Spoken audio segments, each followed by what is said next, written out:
Moby Dick, or, The Whale. By Herman Melville. Chapter 46. Surmises. Though, consumed with the hot fire of his purpose, Ahab in all his thoughts and actions ever had in view the ultimate capture of Moby Dick, though he seemed ready to sacrifice all mortal interests to that one passion, nevertheless it may have been that he was by nature and long habituation far too wedded to a fiery whaleman's ways, altogether to abandon the collateral prosecution of the voyage. Or at least if this were otherwise, there were not wanting other motives much more influential with him. It would be refining too much, perhaps, even considering his monomania, to hint that his vindictiveness towards the white whale might have possibly extended itself in some degree to all sperm whales, and that the more monsters he slew by so much the more he multiplied, the chances that each subsequently encountered whale would prove to be the hated one he hunted. But if such an hypothesis be indeed exceptionable, there were still additional considerations which, though not so strictly according with the wildness of his ruling passion, yet were by no means incapable of swaying him. To accomplish his object Ahab must use tools, and of all tools used in the shadow of the moon, men are most apt to get out of order. He knew, for example, that however magnetic his ascendancy in some respects was over Starbuck, yet that ascendancy did not cover the complete spiritual man any more than mere corporeal superiority involves intellectual mastership, for to the purely spiritual, the intellectual but stand in a sort of corporeal relation. Starbuck's body and Starbuck's coerced will were Ahab's. So long as Ahab kept his magnet at Starbuck's brain, still he knew that for all this the chief mate, in his soul, abhorred his captain's quest, and could he, would joyfully disintegrate himself from it, or even frustrate it. It might be that a long interval would elapse ere the white whale was seen. During that long interval Starbuck would ever be apt to fall into open relapses of rebellion against his captain's leadership, unless some ordinary, prudential, circumstantial influences were brought to bear upon him.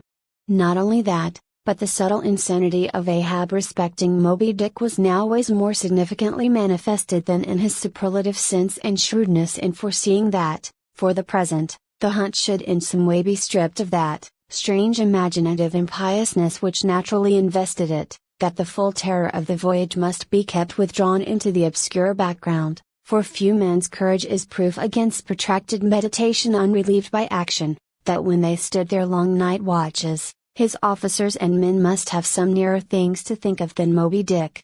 For however eagerly and impetuously the savage crew had hailed the announcement of his quest, yet all sailors of all sorts are more or less capricious and unreliable. They live in the varying outer weather, and they inhale its fickleness, and when retained for any object remote and blank in the pursuit, however promissory of life and passion in the end, it is above all things requisite that temporary interests and employments should intervene and hold them healthily suspended for the final dash. Nor was Ahab unmindful of another thing. In times of strong emotion mankind disdain all base considerations, but such times are evanescent. The permanent constitutional condition of the manufactured man, thought Ahab, is sordidness.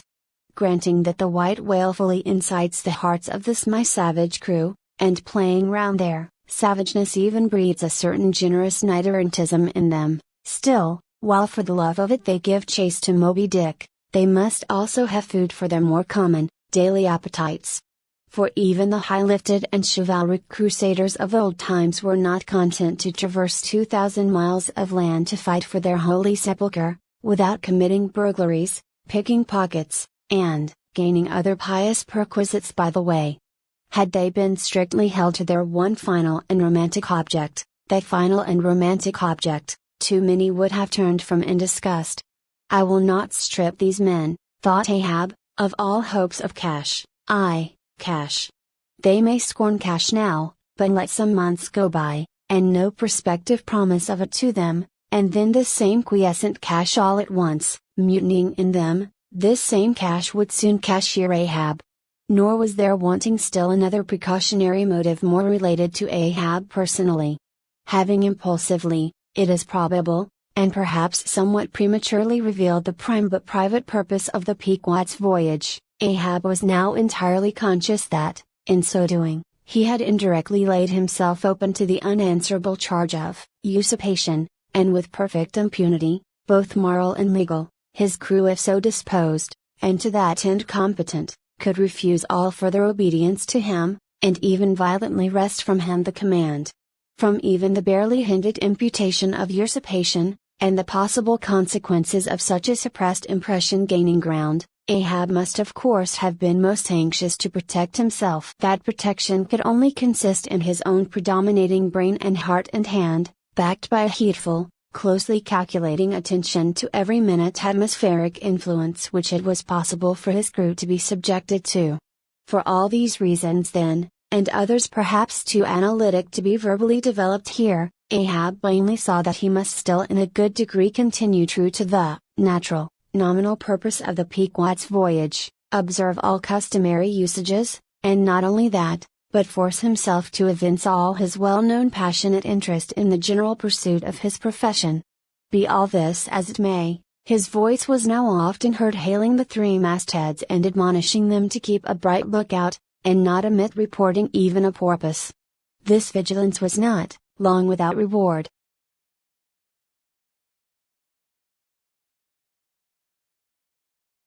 Chapter 47. The Mapmaker. It was a cloudy, sultry afternoon. The seamen were lazily lounging about the decks, or vacantly gazing over into the lead-colored waters. Queequeg and I were mildly employed weaving what is called a sword mat, for an additional lashing to our boat. So still and subdued and yet somehow preluding was all the scene, and such an incantation of reverie lurked in the air, that each silent sailor seemed resolved into his own invisible self. I was the attendant or page of Queequeg, while busy at the mat. As I kept passing and repassing the filling our woof of marline between the long yarns of the warp, using my own hand for the shuttle, and as Queequeg, standing sideways, ever and anon slid his heavy oaken sword between the threads, and idly looking off upon the water, carelessly and unthinkingly drove home every yarn, I say so strange a dreaminess did there then reign all over the ship and all over the sea, only broken by the intermitting dull sound of the sword, that it seemed as if this were the loom of time, and I myself were a shuttle mechanically weaving and weaving away at the fates. There lay the fixed threads of the warp subject to but one, single, ever returning, unchanging vibration, and that vibration merely enough to admit of the crosswise interblending of other threads with its own. This warp seemed necessity, and here, thought I, with my own hand I ply my own shuttle and weave my own destiny into these unalterable threads. Meantime, Queequeg's impulsive, indifferent sword, sometimes hitting the woof slantingly, or crookedly, or strongly, or weakly, as the case might be, and by this difference in the concluding blow producing a corresponding contrast in the final aspect of the completed fabric, this savage's sword, thought I, which thus finally shapes and fashions both warp and woof, this easy, indifferent sword must be chance, chance, free will, and necessity, nowise incompatible, all interweavingly working together, the straight warp of necessity, not to be swerved from its ultimate course, its every alternating vibration, indeed, only tending to that, free will still free to ply her shuttle between given threads, and chance, though restrained in its play within the right lines of necessity, and sideways in its motions directed by free will, though thus prescribed to by both, chance by turns rules either, and, has the last featuring blow at events. Thus we were weaving and weaving away when I started at a sound so strange, long drawn, and musically wild and unearthly, that the ball of free will dropped from my hand, and I stood gazing up at the clouds whence that voice dropped like a wing. High aloft in the cross trees was that mad gay-header, Tashko. His body was reaching eagerly forward, his hand, stretched out like a wand, and at brief sudden intervals he continued his cries. To be sure the same sound was that very moment perhaps being heard all over the seas, from hundreds of whalemen's lookouts perched as high in the air, but from few of those lungs could that accustomed old cry have derived such a marvelous cadence as from Tashko the Indians. As he stood hovering over you half, suspended in air, so wildly and eagerly peering towards the horizon, you would have thought him some prophet or seer beholding the shadows of fate, and by those wild cries announcing their coming. There she blows. There. There. There. She blows. She blows. Where away? On the lee beam, about 2 miles off. A school of them. Instantly all was commotion. The sperm whale blows as a clock ticks, with the same undeviating and reliable uniformity. And thereby whalemen distinguish this fish from other tribes of his genus. "There go flukes!" was now the cry from Tashco, and the whales disappeared. "Quick, steward!" cried Ahab. "Time! Time!" Doughboy hurried below, glanced at the watch, and reported the exact minute to Ahab. The ship was now kept away from the wind, and she went gently, rolling before it. Tashco reporting that the whales had gone down heading to leeward, we confidently looked to see them again directly in advance of our bows. For that singular craft at times evinced by the sperm whale when, sounding with his head in one direction, he nevertheless, while concealed beneath the surface, mills round, and swiftly swims off in the opposite quarter, this deceitfulness of his could not now be in action, for there was no reason to suppose that the fish seen by Tashco had been in any way alarmed, or indeed knew at all of our vicinity. One of the men selected for ship keepers, that is, those not appointed to the boats, by this time relieved the Indian at the mainmast head. The sailors at the fore and mizzen had come down, the line tubs were fixed in their places, the cranes were thrust out, the main yard was backed, and the 3 boats swung over the sea like 3 samphire baskets over high cliffs. Outside of the bulwarks their eager crews with one hand clung to the rail, while one foot was expectantly poised on the gunwale. So looked the long line of man-of-war's men about to throw themselves on board an enemy's ship. But at this critical instant a sudden exclamation was heard that took every eye from the whale. With a start all glared at dark Ahab, who was surrounded by 5 dusky phantoms that seemed fresh formed out of air.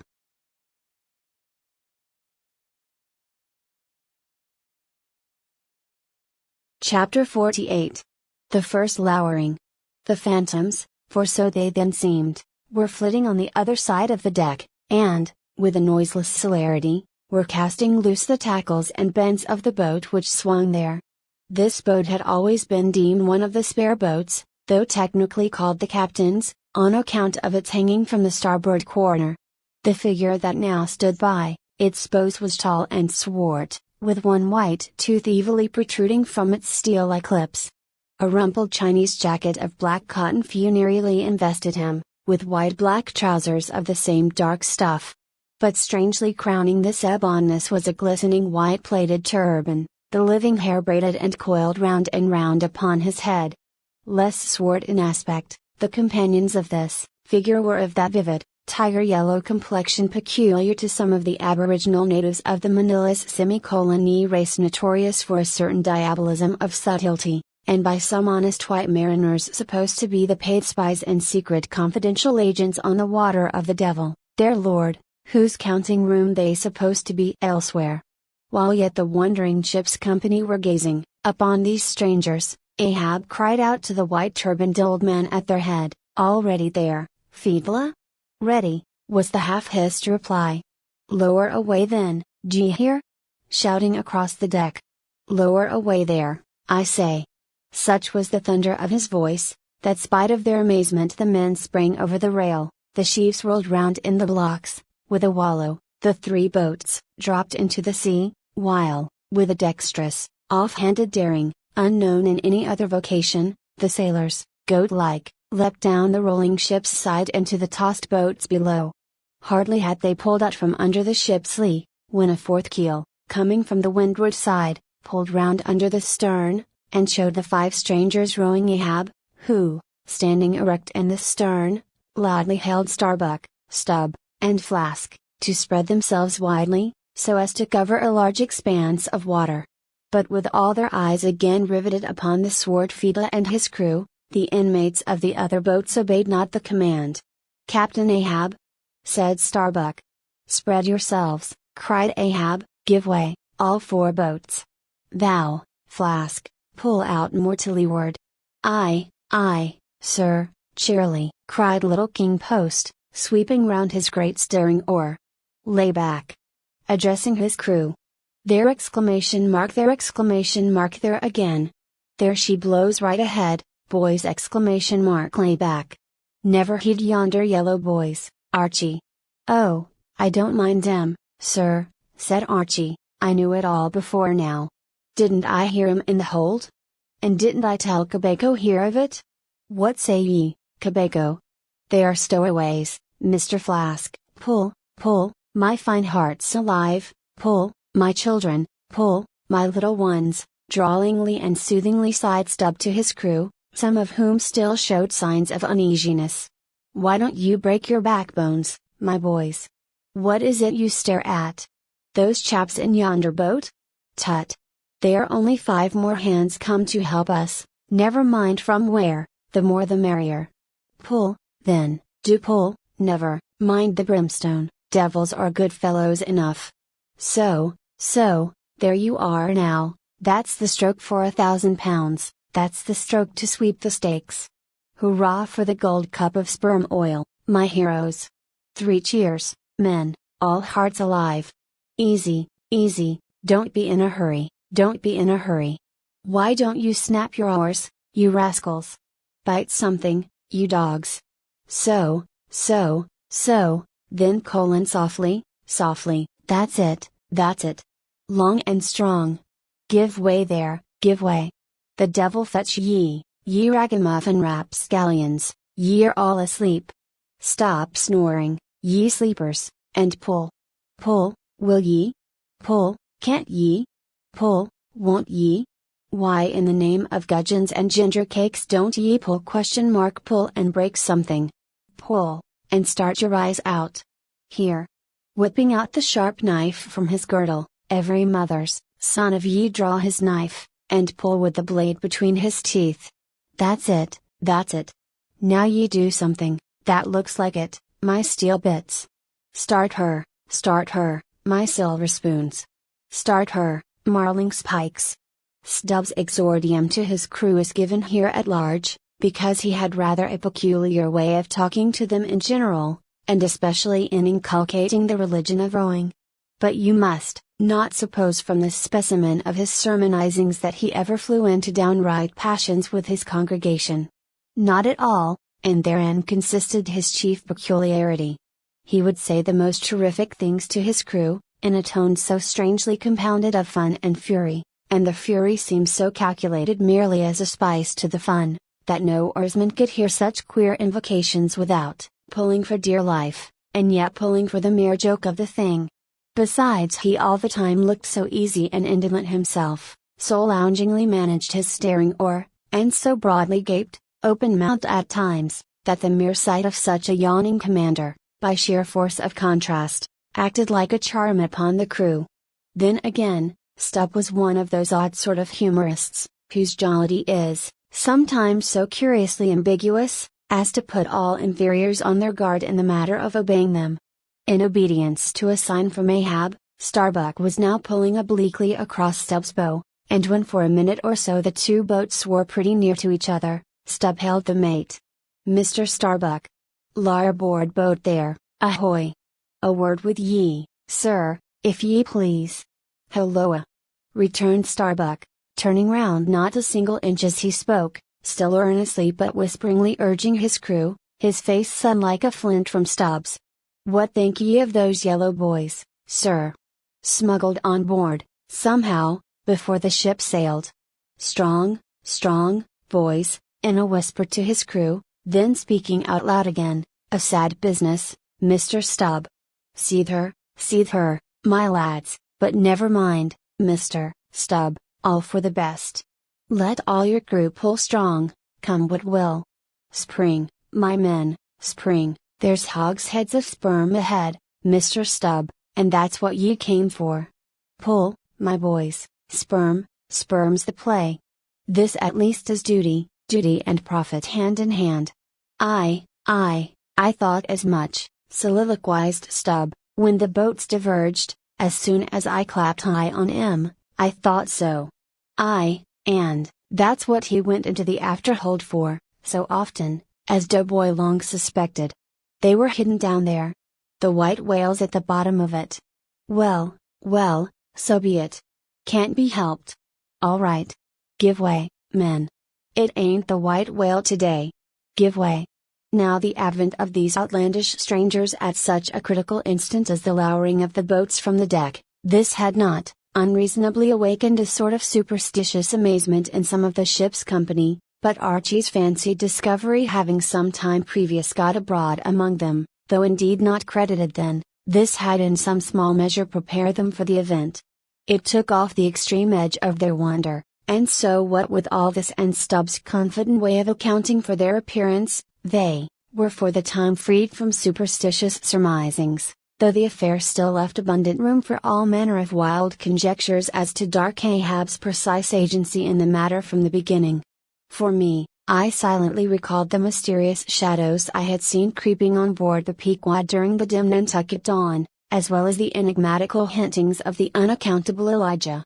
Meantime, Ahab, out of hearing of his officers, having sighted the furthest to windward, was still ranging ahead of the other boats, a circumstance bespeaking how potent a crew was pulling him. Those tiger-yellow creatures of his seemed all steel and whalebone, like 5 trip hammers they rose and fell with regular strokes of strength, which periodically started the boat along the water like a horizontal, burst boiler out of a Mississippi steamer.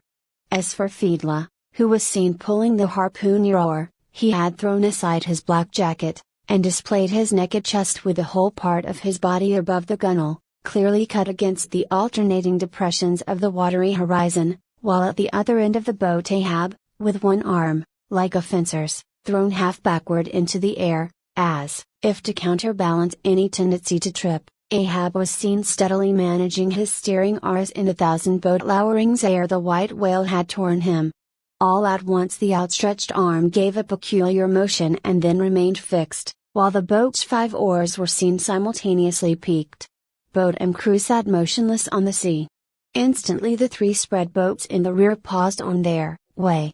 The whales had irregularly settled bodily down into the blue, thus giving no distantly discernible token of the movement, though from his closer vicinity Ahab had observed it. "Every man look out along his oars!" cried Starbuck. "Thou, Queequeg, stand up!" Nimbly springing up on the triangular raised box in the bow, the savage stood erect there, and with intensely eager eyes gazed off towards the spot where the chase had last been descried. Likewise upon the extreme stern of the boat where it was also triangularly platformed level with the gunwale, Starbuck himself was seen coolly and adroitly balancing himself to the jerking tossings of his chip of a craft, and silently eyeing the vast blue eye of the sea. Not very far distant Flask's boat was also lying breathlessly still, its commander recklessly standing upon the top of the loggerhead, a stout sort of post rooted in the keel, and rising some 2 feet above the level of the stern platform. It is used for catching turns with the whale line. Its top is not more spacious than the palm of a man's hand, and standing upon such a base as that, Flask seemed perched at the masthead of some ship which had sunk to all but her trucks, but Little King Post was small and short, and at the same time Little King Post was full of a large and tall ambition, so that the loggerhead standpoint of his did by no means satisfy King Post. "I can't see 3 seas off, tip us up an oar there, and let me onto that."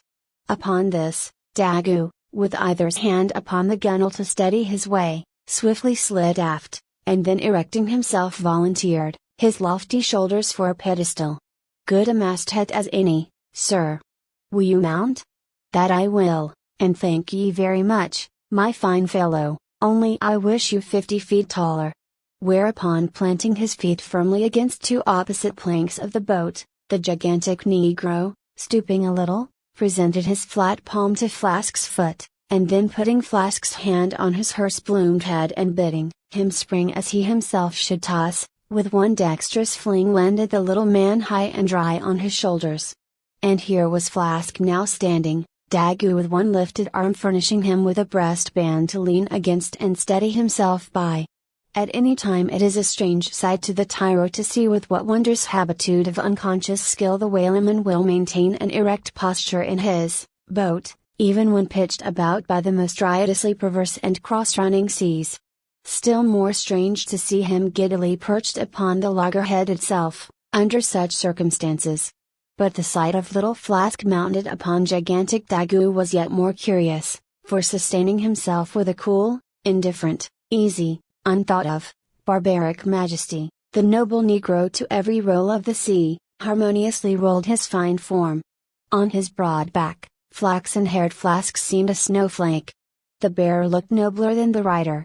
Though truly vivacious, tumultuous, ostentatious little Flask would now and then stamp with impatience, but not one added heave did he thereby give to the Negro's lordly chest. So have I seen passion and vanity stamping the living magnanimous earth, but the earth did not alter her tides in her seasons for that. Meanwhile Stubb, the third mate, betrayed no such far-gazing solicitudes. The whales might have made one of their regular soundings, not a temporary dive from mere fright, and if that were the case, Stubb, as his wont in such cases, it seems, was resolved to solace the languishing interval with his pipe. He withdrew it from his hatband, where he always wore it aslant like a feather.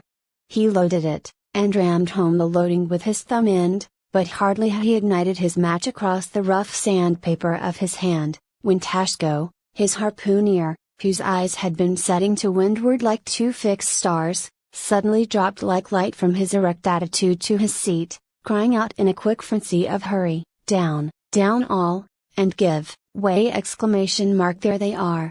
To a landsman, no whale, nor any sign of a herring, would have been visible at that moment, nothing but a troubled bit of greenish white water, and thin scattered puffs of vapor hovering over it, and suffusingly blowing off to leeward, like the confused scud from white rolling billows. The air around suddenly vibrated and tingled, as it were, like the air over intensely heated plates of iron. Beneath this atmospheric waving and curling, and partially beneath a thin layer of water, also, the whales were swimming. Seen in advance of all the other indications, the puffs of vapor they spouted, seemed their forerunning couriers and detached flying outriders. All four boats were now in keen pursuit of that one spot of troubled water and air. But it bade fair to outstrip them. It flew on, as a mass of interblending bubbles borne down a rapid stream from the hills. "Pull, pull, my good boys," said Starbuck, in the lowest possible but intensest concentrated whisper to his men, while the sharp fixed glance from his eyes darted straight ahead of the bow, almost seemed as two visible needles in two unerring binnacle compasses. He did not say much to his crew, though, nor did his crew say anything to him. Only the silence of the boat was at intervals startlingly pierced by one of his peculiar whispers, now harsh with command, now soft with entreaty. How different the loud little king post! Sing out and say something, my hearties! Roar and pull, my thunderbolts! Beach me on their black backs, boys, only do that for me, and I'll sign over to you my Martha's Vineyard plantation, boys, including wife and children, boys. Lay me on, oh Lord, Lord! But I shall go stark, staring mad. See that white water!" And so shouting, he pulled his hat from his head, and stamped up and down on it, then picking it up, flirted it far off upon the sea, and finally fell to rearing and plunging in the boat's stern like a crazed colt from the prairie. "Look at that chap now," philosophically drawled Stubb, who, with his unlighted short pipe, mechanically retained between his teeth, at a short distance, followed after. "He's got fits, that Flask has." "Fits?"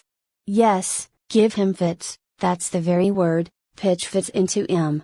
Merrily, hearts alive.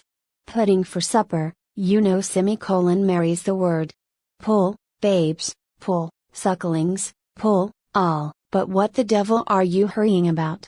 Softly, and steadily, my men. Only pull, and keep pulling, nothing more. Crack all your backbones, and bite your knives in two, that's all. Take it easy, why don't you take it easy, I say, and burst all your livers and lungs."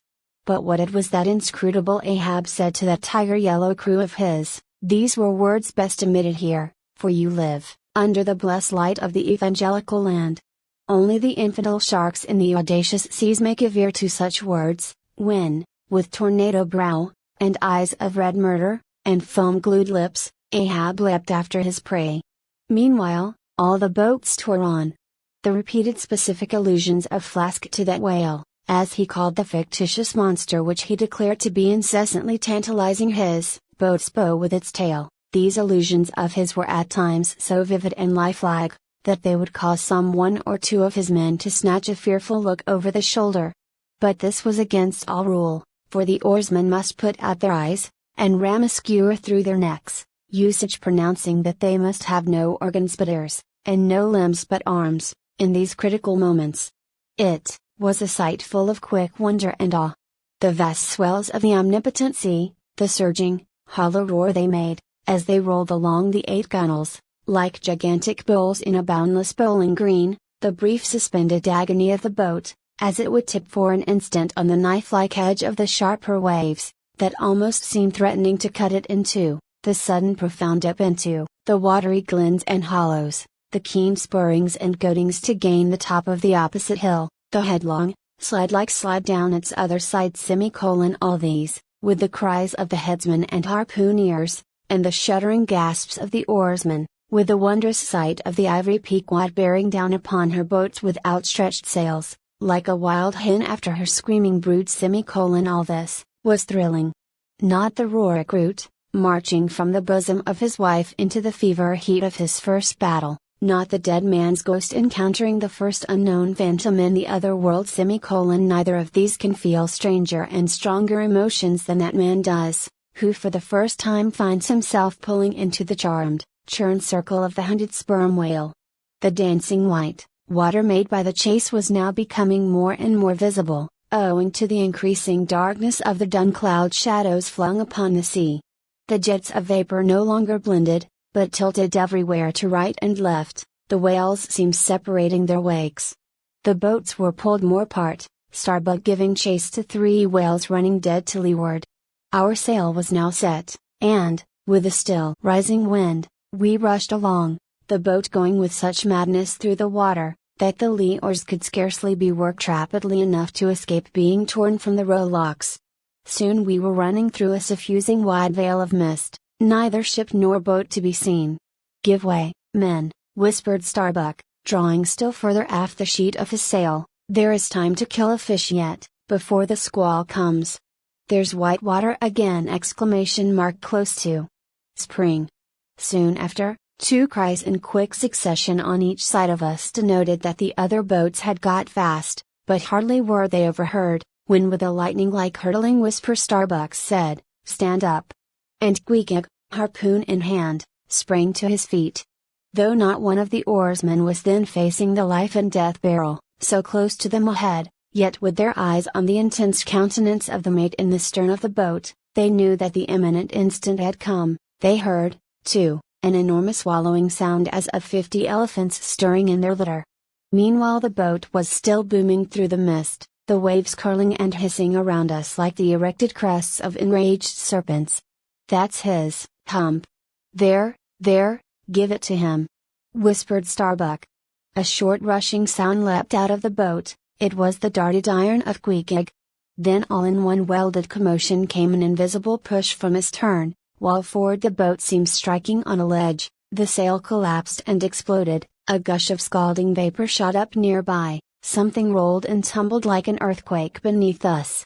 The whole crew were half suffocated as they were tossed helter-skelter into the white curdling cream of the squall.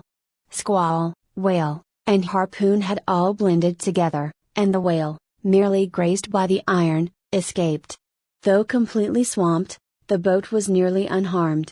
Swimming round it we picked up the floating oars, and lashing them across the gunwale, tumbled back to our places. There we sat up to our knees in the sea, the water covering every rib and plank, so that to our downward gazing eyes the suspended craft seemed a coral boat grown up to us from the bottom of the ocean.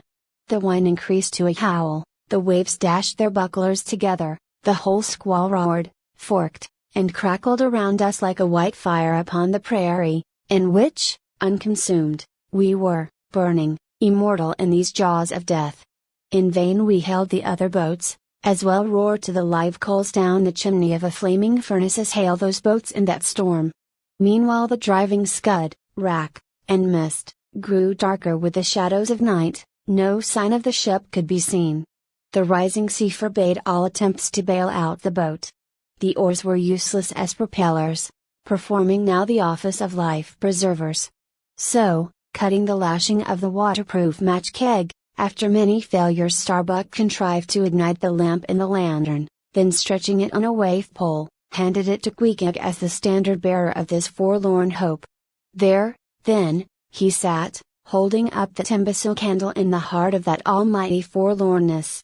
There, then, he sat, the sign and symbol of a man without faith, hopelessly holding up hope in the midst of despair. Wet, drenched through, and shivering cold, despairing of ship or boat, we lifted up our eyes as the dawn came on. The mist still spread over the sea, the empty lantern lay crushed in the bottom of the boat. Suddenly Queequeg started to his feet, hollowing his hand to his ear. We all heard a faint creaking, as of ropes and yards hitherto muffled by the storm. The sound came nearer and nearer, the thick mists were dimly parted by a huge, vague form. Affrighted, we all sprang into the sea as the ship at last loomed into view, bearing right down upon us within a distance of not much more than its length. Floating on the waves we saw the abandoned boat, as for one instant it tossed and gaped beneath the ship's bows like a chip at the base of a cataract, and then the vast hull rolled over it, and it was seen no more till it came up weltering astern. Again we swam for it, were dashed against it by the seas, and were at last taken up and safely landed on board. Ere the squall came close to, the other boats had cut loose from their fish and returned to the ship in good time. The ship had given us up, but was still cruising, if haply it might light upon some token of our perishing